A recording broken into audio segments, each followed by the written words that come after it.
morning, dear students. I hope all of you are doing good at home and safe. Today our topic is equilibrium of a particle and concurrent forces. What are the concurrent forces? देखिए बेटा, एक ऐसे forces एक ऐसे point पर,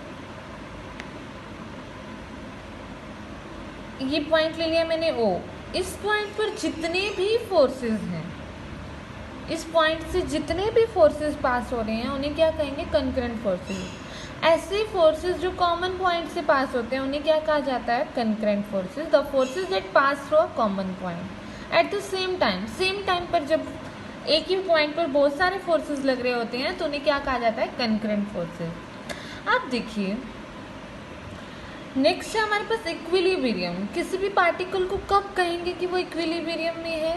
या point लगा लीजिए या पार्टिकल लगा लीजिए, उसे हम कब कहेंगे कि वो इक्विलिब्रियम में है?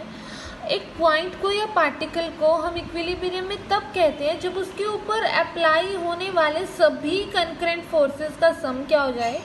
0 हो जाए। A point or a particle is said to be in equilibrium if the vector sum of concurrent forces acting on the point or a particle is 0.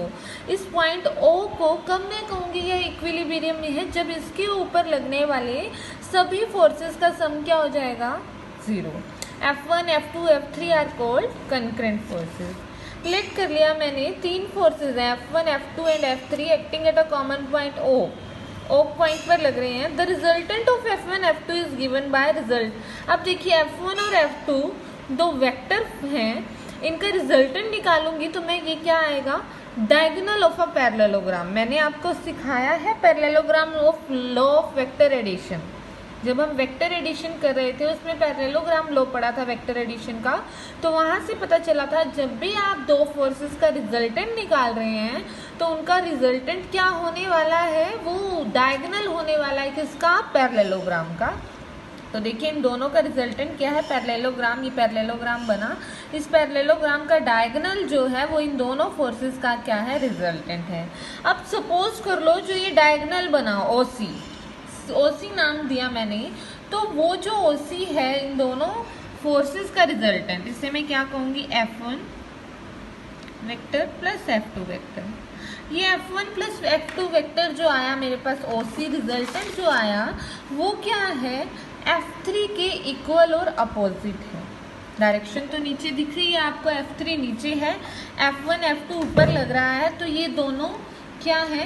एक दूसरे के इक्वल और अपोजिट हैं, तो ये दोनों एक दूसरे को कैंसिल कर देंगे। अब देखिए, दो ही फोर्स थे, इन दोनों का रिजल्टेंट तो मैंने ये ले लिया था F1 और F2, और थर्ड फोर्स लग रहा था F3। अब F3 क्या कर रहा है? इसको कैंसिल कर रहा है, तो मैं क्या लिख सकती हूँ? F3 is equal to F1 plus F2, और I can write it F1 plus F2 plus F3 is equal to 0। यहाँ से मैंने आपको प्रूव करके दिखाया कि ये जो पार्टिकल O है ये किस में है? इक्विलिब्रियम में है। इक्विलिब्रियम में कैसे है?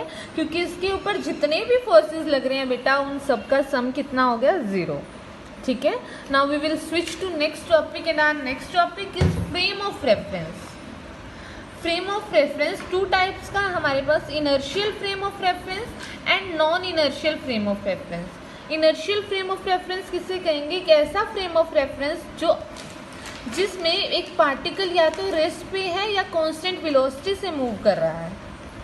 एक ऐसा फ्रेम ऑफ रेफरेंस जिसमें जो पार्टिकल या तो रेस्ट पे है या फिर कांस्टेंट वेलोसिटी से मूव करता है, उसे कहते हैं inertial frame of reference. Detail में नहीं है अभी हमारे पास, सिर्फ इसकी डेफिनेशन इनफ है। आपको एक बात ध्यान रखनी है, जो इनर्शियल फ्रेम ऑफ रेफरेंस है उसमें न्यूटन के लॉज जो हमने पढ़े हैं, 3 लॉज ऑफ मोशन, वो सारे वैलिड होते हैं। Non inertial frame of reference की बात करें तो ऐसा फ्रेम ऑफ रेफरेंस जिसमें जो पार्टिकल है एक्सेलरेट होता जा रहा है, किसी भी वेलोसिटी से मूव कर रहा है, कभी डिक्रीज हो रही है कभी इंक्रीज हो रही है, तो ऐसे फ्रेम ऑफ रेफरेंस को क्या कहा जाता है? Non inertial frame of reference. और ऐसे फ्रेम ऑफ रेफरेंस में न्यूटन के लॉज वैलिड नहीं होते। अगर आपको न्यूटन के लॉ लगाने हैं, अप्लाई करने हैं किसी कंडीशन में, तो आपको सबसे पहले चेक करना पड़ेगा जो ये फ्रेम ऑफ रेफरेंस आ रहा है हमारे पास, वो कौन सा होना चाहिए? Inertial frame of reference. Next one is friction. अब ये हमारा नेक्स्ट पार्ट शुरू हो रहा है इस यूनिट का बेटा, फ्रिक्शन। अब फ्रिक्शन क्या होता है बेटा, अब देखिए न्यूटन के फर्स्ट लॉ ने क्या कहा था हमें, अगर हम किसी बॉडी पर फोर्स अप्लाई करते हैं तो एक्सटर्नल फोर्स अप्लाई करने के बाद वो बॉडी कॉन्टीन्यूसली अपनी स्टेट में रहती है, या तो वो रेस्ट में रहती है या फिर वो मोशन में रहती है। कब तक, जब तक उसके ऊपर कोई एक्सटर्नल फोर्स नहीं लगाया जाता।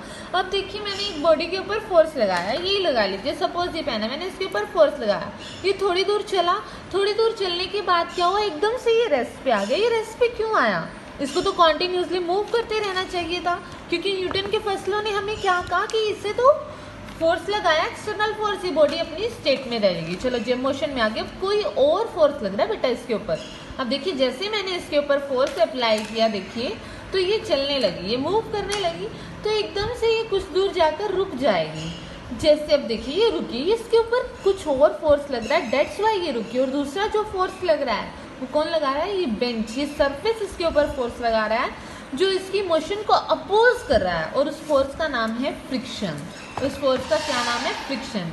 फ्रिक्शन एक ऐसा फोर्स है विच अपोजेस द रिलेटिव मोशन, जो मोशन को अपोज करता है या रिलेटिव मोशन की टेंडेंसी को अपोज करता है जब दो बॉडीज कांटेक्ट में आती हैं। देखिए दोनों बॉडीज कांटेक्ट में आई, ये टेबल का सरफेस और ये पेन दोनों कांटेक्ट में आए, और कांटेक्ट में आने के बाद क्या हुआ, इस टेबल ने इसके ऊपर एक अपोजिट फोर्स लगाया, इसकी मोशन को अपोज किया, जिस मोशन में ये जा रहा था उसके अपोजिट मोशन में फोर्स लगा, और उस फोर्स का नाम क्या हुआ हमारे पास, फ्रिक्शन फोर्स। नेक्स्ट है हमारे पास की डायरेक्शन क्या होगी हमारे फ्रिक्शनल फोर्स की। तो आपको ये बात हमेशा ध्यान रखनी है, जो हमारी डायरेक्शन होगी फोर्स ऑफ फ्रिक्शन की वो क्या होगी, हमेशा अपोजिट होगी, जिस डायरेक्शन में मोशन हो रही है उसके अपोजिट होगी। अब देखिए मैं आपको दिखाती हूँ, मान लीजिए मेरे पास एक छोटी सी बुक है, अब मैंने इसके ऊपर फोर्स लगाया, अब देखिए मैंने इसको छोड़ रही हूँ, नीचे की तरफ मूव कर रही है, क्यों, ग्रेविटी की वजह से, ग्रेविटी इसको नीचे अट्रैक्ट कर रही है, तो इसकी मोशन क्या है, नीचे। अब वॉल इसके ऊपर एक अपोजिट फोर्स लगाती है, और वो अपोजिट फोर्स किस डायरेक्शन में होता है, अपवर्ड डायरेक्शन में। ठीक है, यहाँ से हमें पता चला कि जो फ्रिक्शन फोर्स है इसकी डायरेक्शन क्या होती है, अपोजिट होती है हमेशा, जिस डायरेक्शन में हमारी मोशन हो रही है उसके। Next one is cause of friction. Friction का रीजन क्या होगा, फ्रिक्शन का कारण क्या है, क्यों फ्रिक्शन आ रही है।